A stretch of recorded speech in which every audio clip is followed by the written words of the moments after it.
El Señor esté con ustedes. Y con tu espíritu. Lectura del Santo Evangelio según San Mateo. Gloria a ti, Señor.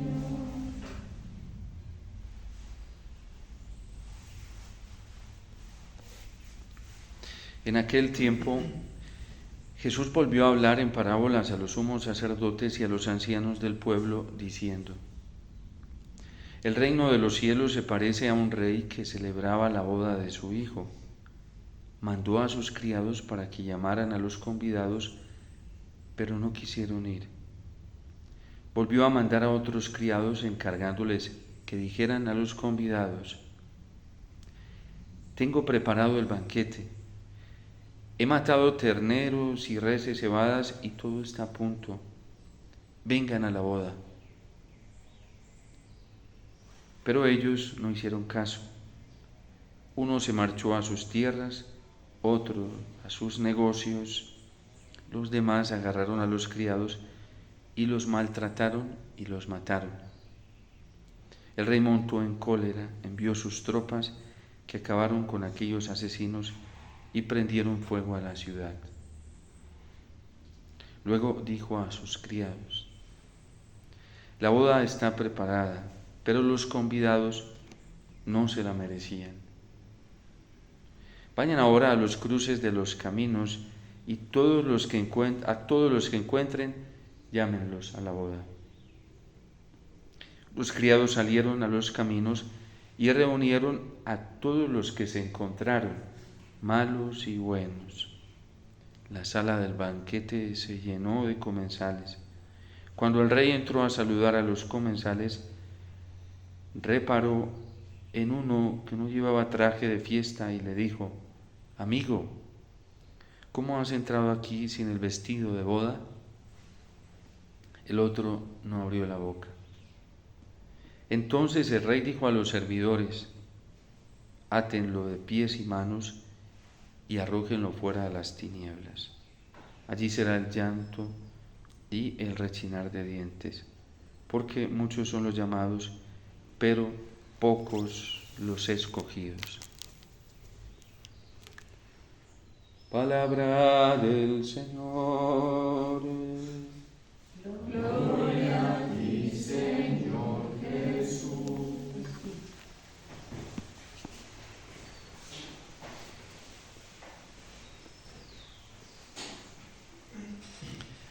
Hay dos sentencias muy fuertes aquí en este Evangelio. La primera, a los que no quisieron acoger el mensaje que el Señor enviaba a través de sus siervos a la boda que ya estaba a punto. Por su rebeldía, por su obstinación en sí mismos y por asimilar las cosas a su manera y no como los criados se las estaban anunciando, terminaron quedando indignos para la boda, no eran dignos. Fue lo que el Señor hizo, intentó hacer constantemente en todo el Antiguo Testamento, desde que comenzó a enviar sus criados. Cuando envió a Noé a decirle a su familia y a todos los que estaban a su alrededor que el nivel de pecado era muy grande, que no lo siguieran haciendo, que Dios les ofrecía una vida mucho mejor y era la vida del banquete preparado, de la boda, que se convirtieran. Y la posibilidad de haber entrado en el arca fue para todos, pero no todos estaban dignos de ello, porque no quisieron aceptar el mensaje de Noé que llamaba a la conversión de parte de Dios. Y así sucesivamente vamos viendo en la historia de la salvación cómo Dios va escogiendo algunos criados, primero pocos, pero después aumenta.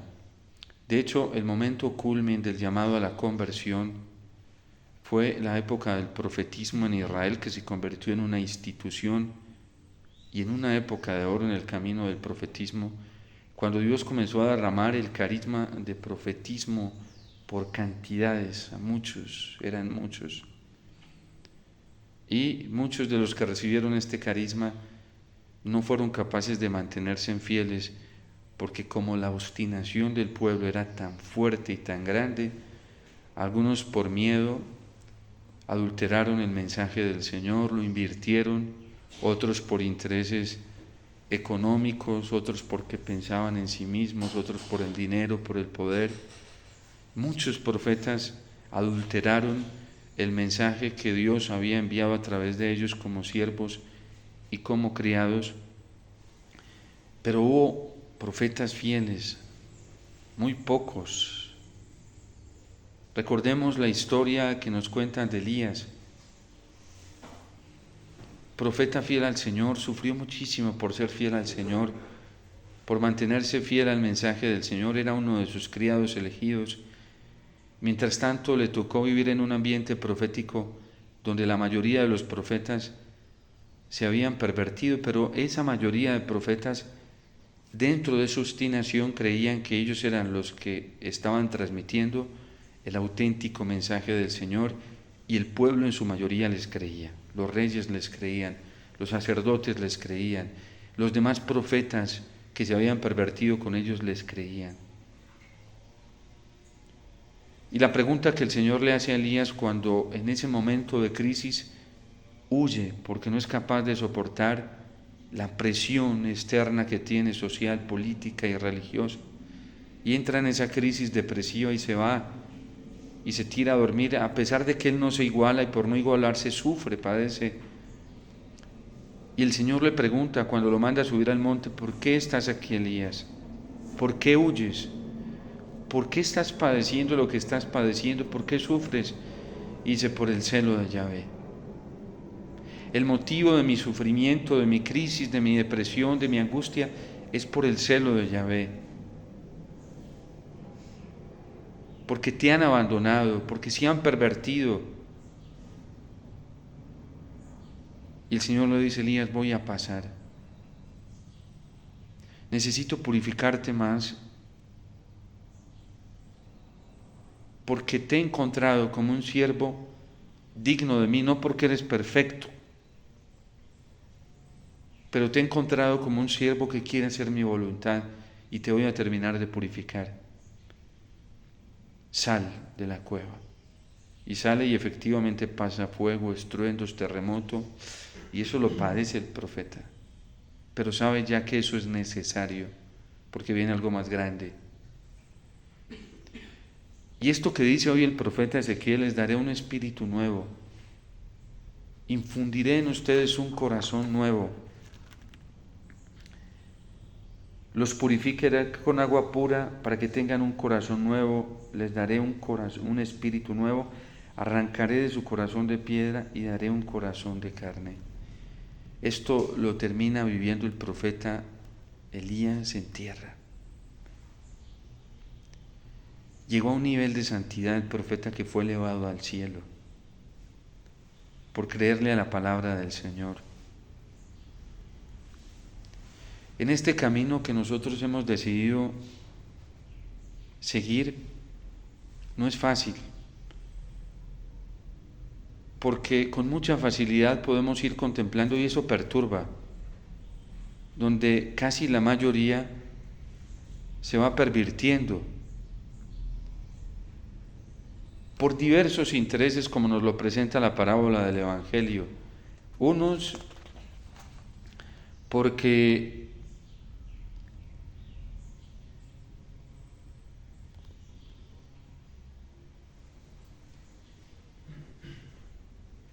porque tienen otros intereses. El reino de los cielos le parece a un rey que celebraba una boda con su hijo. Mandó a sus criados para que los llamaran a los convidados, pero no quisieron ir. Unos no quieren venir a esta propuesta que el Señor nos llama. Y es la santidad, como lo dice el profeta Ezequiel. El Concilio Vaticano II, recogiendo la voluntad de Dios y el querer de Dios, dice claramente que todos tenemos un llamado a la santidad, todos. no solamente los católicos, no solamente los cristianos. Proféticamente dijo el concilio, el llamado a la santidad es universal para todos, porque Dios a todos nos está llamando a una comunión con Él. Y ese es el llamado que Dios le hizo a estos invitados, a los convidados a la boda. Tienen que ser santos, porque yo, el Señor, su Dios, soy santo.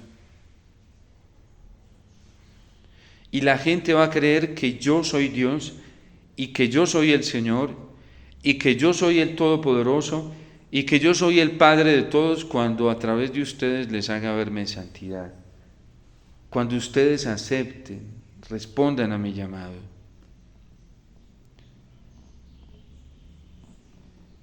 Otros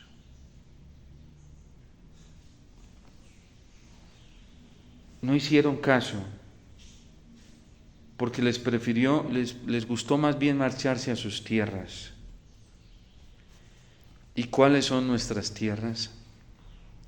Nosotros en este camino hacia el cielo no podemos tener criterios propios, formas de vivir propias, formas de ver la vida espiritual propias. No podemos tener criterios morales para vivir, para tener nuestra conducta en este mundo propias. No podemos tener una vivencia de la fe propia, porque caeríamos en el relativismo donde cada uno tiene su forma de vivir y de ver la fe, su forma de ver y de vivir la moral, su forma de ver y de vivir la espiritualidad, y eso lo aborrece el Señor. Ninguno de nosotros en la iglesia tiene derecho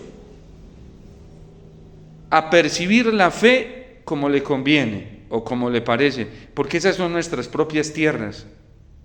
Ninguno en la iglesia católica, ni un obispo, ni siquiera el Papa, siendo el sucesor de Pedro, siendo el vicario de Cristo en esta tierra, ni siquiera él, ni ningún cardenal, ni ningún obispo, ningún sacerdote, ningún teólogo, ningún católico, ningún ser humano, tiene derecho a percibir la fe como le conviene, como le parece.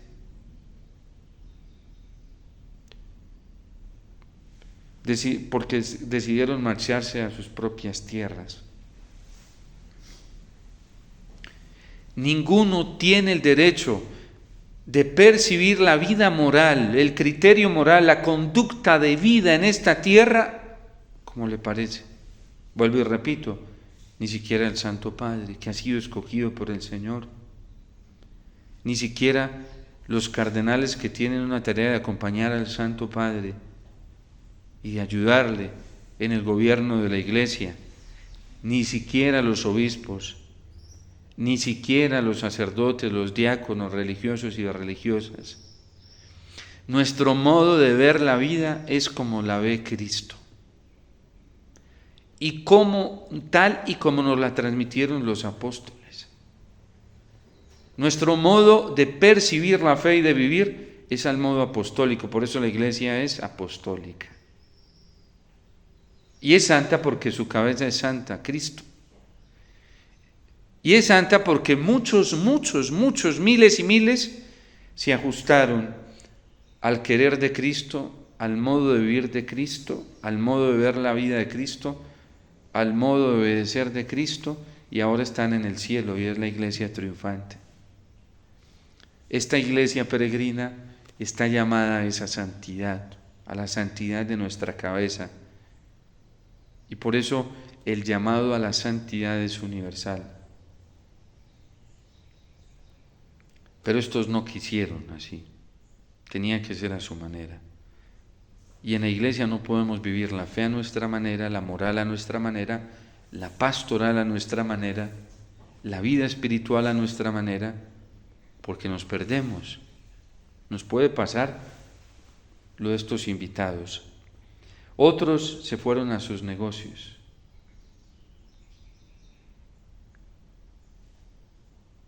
Hay un salmo que dice, aunque crezcan vuestras riquezas, aunque crezcan, no les deis el corazón. Todos, absolutamente todos, yo también, tenemos relación con los bienes materiales. ¿Cómo nos estamos relacionando con ellos?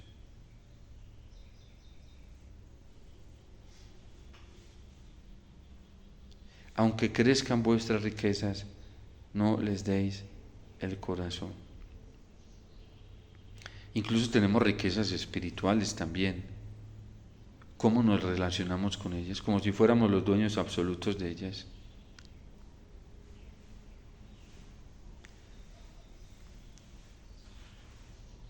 Hay gente que cree que tiene derecho a la Eucaristía porque da ofrendas, da limosnas, porque da el estipendio de la misa para celebrarla por una intención y cree que la misa es de ellos.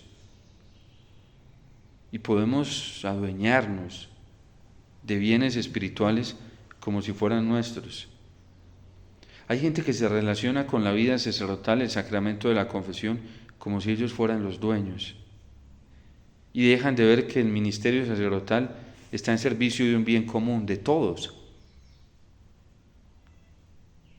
Y creen que el sacerdote es posesión exclusiva de algunos, y no es así. El sacerdocio es un bien para toda la Iglesia, para la santificación del cuerpo místico.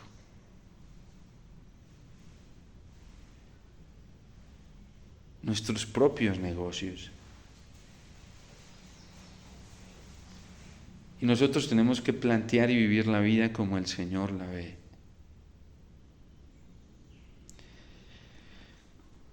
Los demás agarraron a los criados y los mataron, y los maltrataron y los mataron. Predicar hoy la conversión no es tan fácil, porque hay mucha oposición, mucha rebeldía, mucha resistencia, porque hay demasiado amor propio.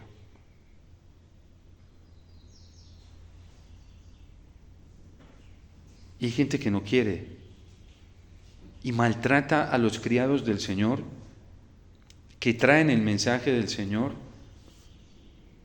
pidiendo la conversión.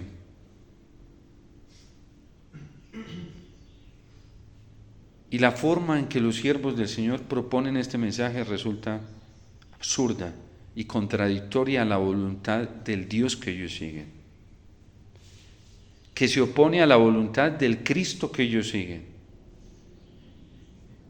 que se opone a la voluntad de la Virgen María que ellos siguen, que se opone a la voluntad de San José y de todos los santos que ellos siguen, que ellos se han inventado,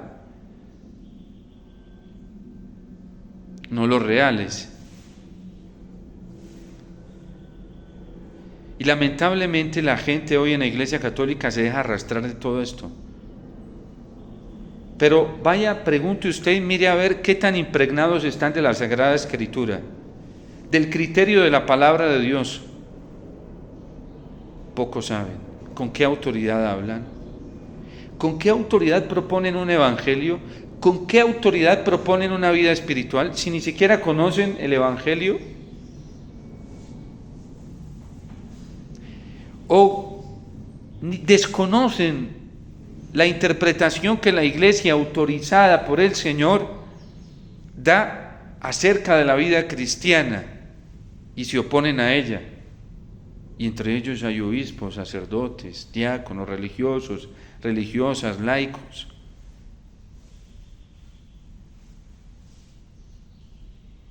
Y una vida a nuestra manera nos lleva a la perdición. Es al estilo del Evangelio. Cuando el Señor le dijo a San Francisco de Asís que reconstruyera la iglesia, él tuvo que pegarse del Evangelio. Meditarlo, primero escucharlo atentamente, después guardarlo en su corazón, después rumiarlo, meditarlo. Y fue su regla de vida. El Evangelio, no fue otra. Él creyó que era con piedras que iba a reconstruir la iglesia del Señor y poniéndose a hacer edificaciones materiales, un edificio, así pensó San Francisco. Y el Señor lo tuvo que detener y le dice: Francisco, no es eso lo que quiero. Esa no es mi voluntad. Ese no es mi querer. es mi iglesia. Son los sacerdotes, son los religiosos, son las religiosas. Mi iglesia son míos, son los bautizados, casados, no casados. Está en ruina. Hay demasiado pecado, demasiada corrupción, demasiada fanfarronería en Francisco. Hay demasiada infidelidad en ellos. Y tú no puedes ser de los mismos. No puedes. ¿Y cómo la reconstruyo? Mi evangelio, Francisco. Escucha mi evangelio. Guarda mi evangelio en tu corazón y en tu mente. Ponlo en práctica, vívelo, medítalo, vívelo. Tómalo como la norma de conducta para ti. Y cuando todos te vean vivirlo, se van a dar cuenta que por ahí es Francisco. Mi evangelio. Porque ellos no me están escuchando a mí. Porque ellos no están tomando el evangelio como criterio de vida. Porque ellos no lo meditan. Porque sacan más tiempo para escuchar otras cosas. ¿Cuánto tiempo le dedicamos nosotros a la palabra del Señor diariamente?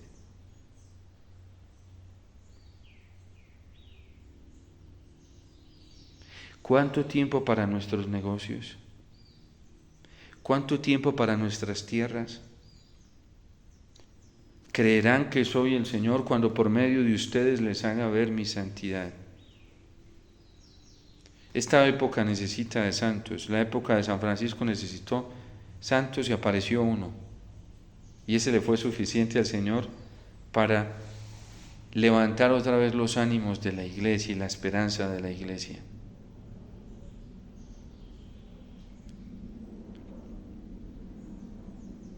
A mí me mueven personalmente mucho estas palabras del Señor en el profeta Ezequiel, porque el Señor me pide santidad, y si me la pide no es que la esté viviendo. Hoy me llama a eso. Y esta súplica del salmista tiene que ser una encarnación para nosotros hoy. Crea en mí un corazón puro, Señor, porque nuestro corazón es muy torcido y fácilmente tiende a amañarse con los deleites de este mundo, y cuando están disfrazados de Dios, están disfrazados de Jesucristo, están disfrazados de la Virgen María, están disfrazados de espiritualidades, de bondades aparentemente basadas en el amor al prójimo. Nuestro corazón se apega a esas cosas y se aferra a esas cosas y las va poniendo como seguridades. ¿Qué le tuvo que decir Cristo a la samaritana? Este marido que tienes tampoco lo es. Te estás viniendo a un pozo porque fue lo que les dejó Jacob, y este pozo no te va a dar la vida. Lo has convertido en tu seguridad y este no es tu Señor. Pero es que nos lo dejó nuestro padre Jacob, y de ahí bebieron él, sus hijos, sus nietos y sus ganados. Entiéndelo, mujer, no es este pozo, no es el agua de este pozo el que te va a dar la vida. Soy yo el que está hablando contigo. Cuando ella decide aceptar, que era la propuesta de los criados y de los siervos, desde un primer momento Dios quiso salvar a la humanidad, pero la humanidad ha estado muy obstinada siempre. Le dice el Señor a Abraham: si hubieran 10 justos en Sodoma, yo no la destruiría. 10. Y Abraham, y no sé, recuerdo si el relato dice 5. 5, dice, si hay 5, no la destruiría. En una crisis muy grande que tuvo San Francisco de Asís, las leyendas de San Francisco lo cuentan de una manera, Sabiduría de un pobre lo cuenta de otra forma, pero es lo mismo. Narraciones diferentes, no altera la esencia. Cuentan lo mismo, la crisis más alta que llegó a tener el santo. En vida vio su comunidad que se estaba pervirtiendo. Casi todos. Digo casi porque no todos, ¿sí? Y el santo entró en una crisis, una tristeza, en una depresión, no comía, no dormía, se la pasaba llorando, se sentía un fracasado.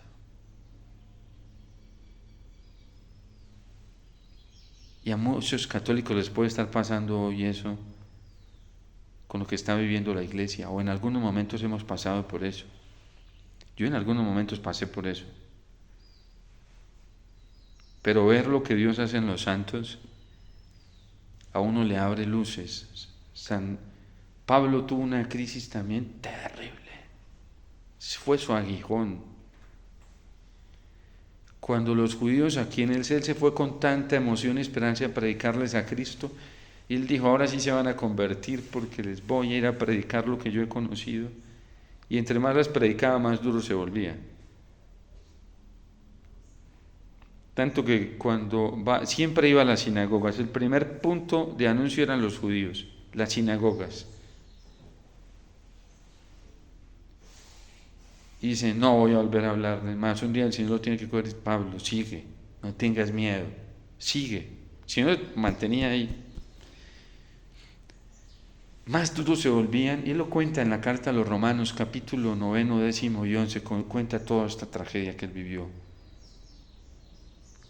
Incluso lo turbó tanto eso que el demonio lo acosaba, haciéndole creer que todos iban a condenar. Lo tentó.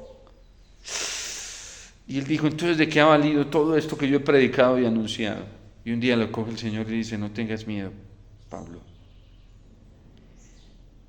Tú no estás viendo lo que yo estoy viendo.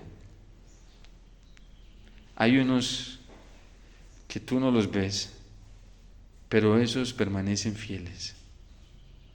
No son los de las redes sociales, ¿sí? Ni el apóstol con toda la gracia que tenía los alcanzaba a detectar.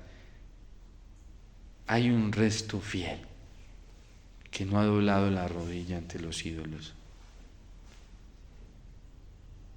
Y por ese resto fiel yo voy a salvar, y que Israel todo se convertirá, así le dice. Todo. Y es tan fuerte esa promesa para el apóstol que lo saca de esa crisis. Comienza a mirar, se llena de alegría. Y entonces dice, con gusto presumo de estas debilidades, porque cuando me habita la gracia del Señor soy fuerte. La gracia del Señor me hace ver de manera diferente. A San Francisco le dice el Señor, primero lo corrige, y le dice, Francisco, tú no eres un verdadero pobre. El que debería estar así, viviendo una tragedia, sería yo. Y yo no miro como tú, ¿sí? Yo no miro como tú. Porque, como le dice el Señor a Abraham, si hay 5 justos, con esos 5 la salvo. Y le bastó la justicia de uno solo, de Abraham, para vincularlos a todos esa salvación. Porque el Señor, no crean que no atendió la súplica misericordiosa de Abraham, que no quería el castigo, la condenación de ellos. Padecieron un castigo, pero del destino eterno nosotros no sabemos qué pasó con todos esos habitantes de Sodoma y Gomorra que murieron bajo el fuego. Eso ya es una cosa entre Dios y cada uno de ellos, ¿sí? Porque había un justo suplicando por ellos. Y por eso la Iglesia ha acogido lo que hubo en el Antiguo Testamento de orar por los muertos, por muy mal que se hayan comportado y por muy terribles que haya sido, la Iglesia ofrece sacrificios por ellos. ¿Y por qué los ofrece? Los ofrece con la esperanza de ser escuchada.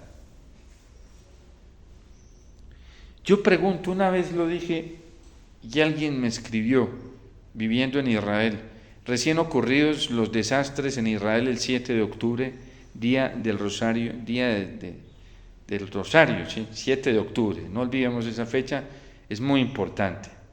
7 de octubre pasó esa desgracia en Israel, lo que vimos nosotros en portales, cosas terribles, que lo que hicieron fue desastroso. ¿Y cuántos de nosotros creemos que Dios puede tocar esos corazones, incluso que los puede salvar? Por muy desastrosas que estén siendo las cosas, ¿cuántos de nosotros creemos que Maduro, por la intercesión, el ofrecimiento de un alma generosa como la de Abraham, pueda salvarse? Porque es que Dios no quiere que nadie se condene, ¿sí? Porque solamente vemos que la misericordia se aplica en nosotros, pero ¿hasta dónde nos alcanza la fe, la esperanza en nosotros y la caridad cristiana? Y si hay un justo que se ofrezca por él, y en el último momento, sin que nosotros nos demos cuenta, él se acoja a la misericordia de Dios,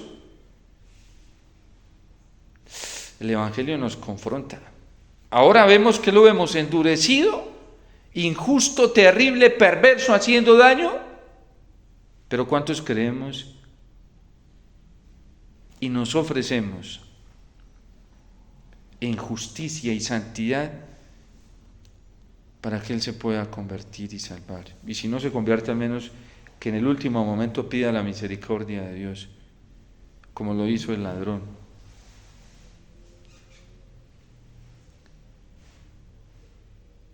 La palabra de Dios nos desafía, su amor nos desafía. Le bastó un solo justo a Abraham para salvar a Lot y seguir mandando la posibilidad de salvación a nosotros los que estamos hoy vivos. La Virgen creyó en esto, y al San Francisco le dice el Señor: Francisco, esta obra es mía, mía. Yo te la inspiré, no es tuya, es mía. No te relaciones con ella como si fueras el dueño y como si ella dependiera de ti, es mía. No depende de ti, de mí. Y mira, Francisco, si solamente hay 3 frailes, que ya eran miles y miles, pero si esos miles solamente hay 3 fieles, yo con esos 3 fieles salvo toda la obra. Y si no los hay dentro de la obra, pues yo voy y me los busco en el mundo. Pues yo soy Dios y puedo ir a buscarlos y sé dónde están, ¿sí? Y si no los encuentro, pues yo los puedo crear. Es que yo soy Dios. Y con eso se le acabó la crisis, santo. Y dijo: pues sí, pues esto es cosa tuya, tú eres todopoderoso, lo digo en el credo, ¿sí? Podemos ver la iglesia lo más terrible. A San Pablo le dijo, a Elías le mostró y le dijo: Elías, hay 7,000 que no han doblado las rodillas, y esos me sirven. A los hijos y las hijas del FIAT, yo recuerdo, nuestra fundadora lo repetía mucho: aquí no necesitan 70. Aquí quieren 7 santos, con 7 santos es suficiente. Suficiente. El cielo trabaja con lo pequeño, con poco, pues porque Él es Dios. Miró la pequeñez de su esclava y con eso le fue suficiente para traer la gracia que hoy nosotros recibimos.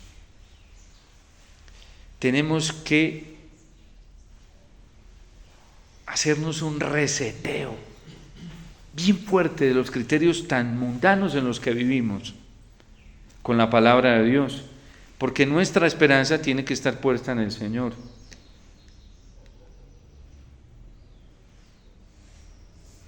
¿En quién confiamos nosotros? La santidad de la iglesia, su salvación, no depende de nosotros, gracias a Dios. Depende de Cristo que se ofrece todos los días en el altar de la Eucaristía. No depende del Papa, pobrecito donde el Papa se echara esa carga y se ve que él no se la echa. ¿Sí? Él es muy libre y muy auténtico. Él se abandona, él lo dice, yo le pido todos los días al Espíritu Santo que me ayude, que no me deje caer en errores, y si caigo que me saque de él y que me lo haga ver. Bueno, y también ha demostrado eso cuando se ha equivocado, ha tenido la sencillez de pedir perdón y de retractarse. Por eso es tan libre, ¿sí? Porque no depende del criterio mundano, sino del Señor. Papa Benedicto XVI fue un ejemplo en eso. Porque es que la iglesia no dependía de él, por eso fue capaz de renunciar. Ese lo entendió.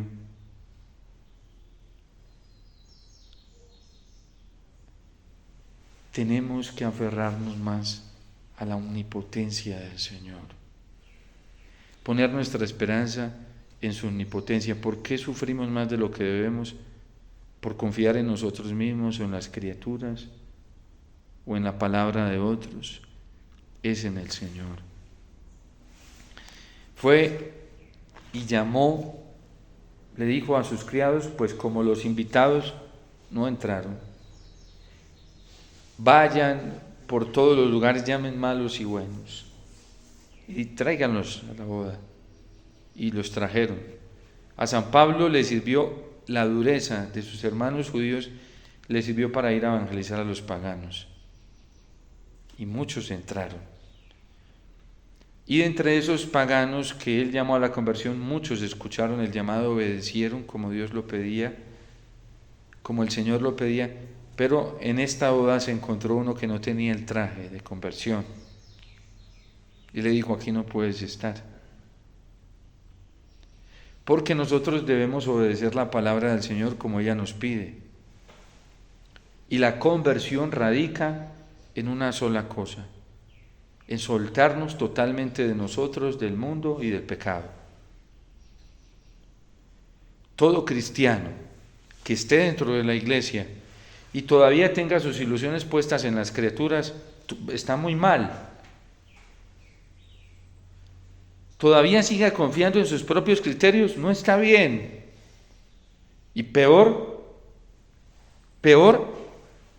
los que se han acomodado a vivir su vida cristiana en el pecado, peor, porque ese no es el traje, con ese traje no se puede entrar. El traje que nosotros debemos tener es el traje de Cristo, vivir como Cristo vivió, pensar como Cristo pensó, sentir como Cristo sintió, obrar como Cristo obró, enseñar como Cristo enseñó. Para eso necesitamos un corazón puro, un espíritu firme, estar ante el rostro del Señor, vivir de su Santo Espíritu, vivir en la alegría de la salvación, no la alegría que da el mundo. Vivir con un espíritu generoso, enseñar a los malvados los caminos del Señor, a todos los que se portan mal y van por donde no es, hay que enseñarles. Corregir al que yerra es una obra de misericordia. Y luchar porque todos volvamos al Señor, sobre todo los que andan más equivocados por caminos que no son. En fin, la Lumen Gentium nos hace un llamado universal a todos a la santidad, acogiendo este llamado del profeta Ezequiel y basándose en la palabra del Señor. En la carta a los tesalonicenses dice el Señor que todos, dice San Pablo, que la voluntad de Dios es que todos seamos santos. La carta a los Efesios dice, por cuanto Él los ha elegido, capítulo 1, antes de la fundación del mundo, para que sean santos e inmaculados. Dios quiere que todos tengamos ese traje de la santidad, inmaculados como la Virgen. Ay, eso es imposible. No es imposible, para Dios no hay nada imposible. Eso es imposible para los criterios humanos, mundanos. Para Dios no, todo es posible. Y en la carta a los tesalonicenses nos dice San Pablo, Dios nos ha elegido antes de la fundación del mundo para ser santos, santos e inmaculados en su presencia. Y por eso Dios no nos ha llamado a la impureza, sino a la santidad. Y así como el Señor, necesitando quien le ayudara a reconstruir la iglesia, encontró un aliado estupendo que fue San Francisco de Asís, hoy Dios necesita unos aliados estupendos en nosotros. ¿Quién de nosotros le quiere responder al Señor? No necesita mucho. Pues ojalá todos, más rápido se transformaría el mundo. Pero nosotros debemos estar entre esos que queremos levantar la mano y decirle, Señor, yo te quiero ayudar. Yo quiero meterme en ese camino de la santidad.